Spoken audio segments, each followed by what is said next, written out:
Ya, Let me love you. stay out. Stay out. Itu lagi ramai. Stay out ya. Ya, nah itu yang lagi ramai karena banyak juga pertanyaan Rivi, kok baru sekarang kok momentumnya setelah kalah AFF, apakah gara-gara itukah kira-kira STY dicopot begitu Langsung kan? saja Put, kita coba ulas dan dapatkan jawabannya. Sebagaimana juga kita ingin mendapatkan jawaban dan kepastiannya terkait dengan judul kita pada pagi hari ini ya. Jadi STY resmi dipecat, Clifford gantinya. Nah, coba kita hadirkan narasumber pada pagi hari ini, ada Bung Erwin Fitriansyah, pengamat sepak bola. Selamat pagi, Bung. Selamat pagi. Selamat pagi. Senyum sumringah nih Bung Erwin sepertinya. Harus semangat terus. Semangat optimis gitu ya. Dan juga senyum sumringah juga tampak dari Bang Rizal Nova Mujahid, peneliti atau analis senior dari Don Emprit. Selamat pagi. Selamat pagi, Bang Rizal. Anda ke hashtag STYST atau STY out Anda? Itu dia. Itu nanti aja. Atau Anda jangan hashtag towel. Dan juga, jangan bikin panas ya. Dan juga ada Ketua Umum PSSI. Ada Pak Erik. Oh bukan, ini ternyata periode 2003-2011. Ada Bang Nurdin Halid yang juga bergabung melalui Zoom. Selamat pagi. Selamat pagi. Bang Nurdin. Selamat pagi. Waalaikumsalam Bang. Sehat Bang Nurdin? Assalamualaikum warahmatullahi wabarakatuh. Alhamdulillah, ini baru selesai olahraga ini, baru selesai main tenis, bukan main bola. Nah, masih panas-panas ya kalau gitu kan. Langsung dulu lah, saya ingin memanfaatkan momentumnya ke Bang Nurdin. Bang Nurdin, PSSI secara tegas kemarin memberhentikan Coach Shin Tae-yong. Ini apa analisa Anda atau mungkin pendapat Anda terkait dengan kebijakan ini? Paling tidak ada 3 catatan yang kami sampaikan. Yang pertama bahwa kita semua, para pencinta bola, pemain, pengurus, di semua level sepak bola Indonesia, kita harus menghormati keputusan PSSI tersebut. Kenapa? Karena yang paling tahu tentang kondisi timnas kita adalah Ketua Umum dan seluruh esko-nya dan seluruh termasuk direktur teknik daripada PSSI. Oleh karena itu maka keputusan ini adalah keputusan yang sangat tepat setelah dievaluasi, dilakukan analisa pengkajian oleh esko PSSI. Saya kira Pak Erick Thohir adalah seorang ketua umum yang sangat paham tentang kondisi persepak bola nasional kita, tidak hanya dari sisi teknis tapi termasuk dari sisi manajemen. Catatan kedua adalah penggantian atau pemberhentian pelatih adalah hal yang sangat normal di dalam sebuah tim. Saya pernah waktu manajer tim nasional sekaligus ketua bidang tim nasional tahun 2002 itu setelah saya mengantar pemain kita di Lebanon Piala Asia dan kita tidak berhasil lolos ke babak berikutnya, lanjut langsung dari Lebanon ke Thailand itu mengikuti daripada AFF.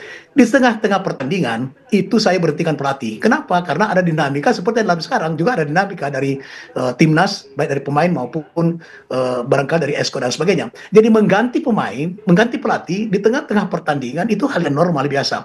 Di sini saja di prokualifikasi Piala Dunia sudah ada 3 pelatih yang dipecat. Sehebat apa kekurangannya Roberto Mancini, pelatih yang pernah menghantar Piala Dunia. Kemudian dia dipecat oleh Arab Saudi karena berhasil menahan seri Indonesia. Indonesia berhasil menahan seri di kandangnya. Kemudian diberhentikan. Kemudian pelatih China, juga pelatih Bahrain, itu diberhentikan. Gitu. Jadi memberhentikan pelatih itu dalam sebuah pertandingan, sebuah turnamen, itu adalah hal yang normal dalam kehidupan sepak bola kita di dunia maupun di Indonesia. Jadi hal yang biasa saja sebetulnya. Kemudian catatan ketiga sebetulnya adalah Shin Tae-yong menurut saya sih tidak memperlihatkan prestasi yang sangat membanggakan. Ya kita hanya berterima kasih Shin Tae-yong bisa mengangkat ke level internasional, level tinggi itu. Tapi ini kita lihat pemain-pemain itu, kualitas pemain kita sudah di atas rata-rata karena pemain naturalisasi. Saya bandingkan dengan waktu 2007 Piala Asia. Kalau kita lihat sisi gol, itu lebih bagus timnas 2007 dibanding timnas sekarang di bawah pelatih Shin Tae-yong. Waktu itu Ivan Kolev, kita Piala Asia itu kita menang lawan Bahrain. Sehingga poin 3, ketika Piala Asia kemarin kita hanya menang lawan Vietnam, sesama ASEAN. Nah, Bahrain adalah kesebelasan juga yang sudah berkiprah di tingkat dunia. Kemudian kita kalah lawan Arab Saudi itu 2-1. Hampir-hampir saja kita bisa seri, hanya di injury time. Kemudian lawan Korea Selatan 1-0. Bandingkan dengan Piala Asia yang lolos ke babak berikutnya, itu karena ada 3 terbaik. Nah, ketika kita waktu 2007 tidak ada 3 terbaik.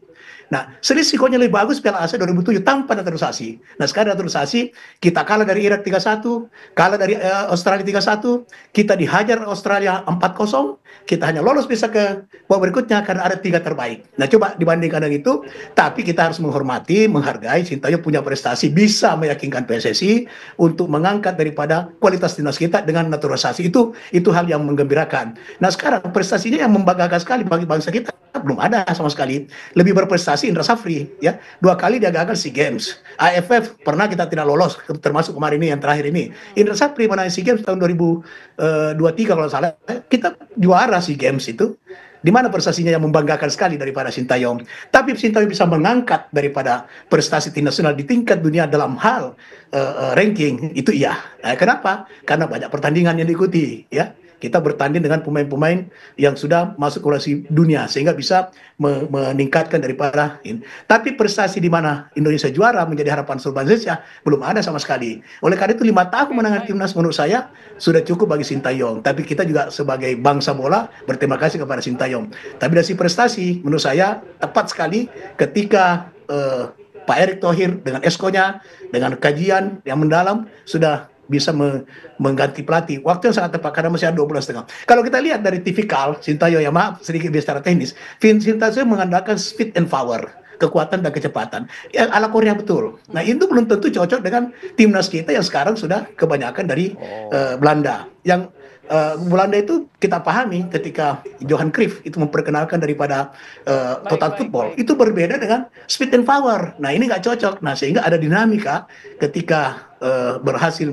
menahan Bahrain, harusnya kita menang, tapi 2-2, kemudian China kita kalah. Itu menurut saya adalah kekurangan Sintayong dalam mengatur taktik dan strategi, berarti tidak terlalu memahami daripada karakter per individu daripada pemain kayak kita yang didominasi 80% oleh pemain naturalisasi.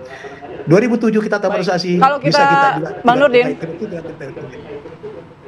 Ya. Baik, kalau kita dengarkan kan kemarin juga Pak Erick Thohir juga ada beberapa hal ya soal dinamika komunikasi, kultur, bahkan taktikal nih yang dibahas juga sama Bang Nurdin barusan. Tapi mungkin banyak juga yang masih mempertanyakan ini momentumnya tepat tidak? Karena kita akan ada laga lanjutan nih, kurang dari 2,5 bulan kurang lebih kita akan melawan Australia, sementara posisi pelatih kita dicopot begitu. Apakah pelatih Bang Nurdin mengatakan hal yang wajar di tengah pertandingan. Hal yang wajar, tapi momentumnya kan mungkin yang lain diganti, tapi momentumnya mungkin tidak ada laga lanjutan. Tapi kita ada laga lanjutan.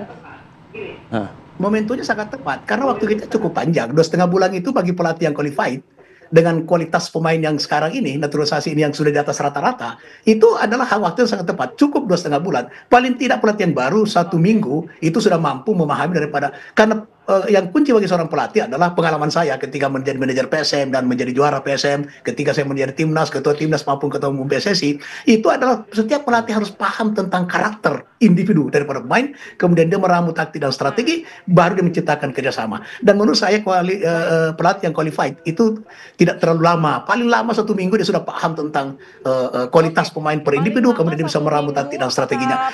Kita harus memahami bahwa kita menghadapi Australia tanggal 20 Maret.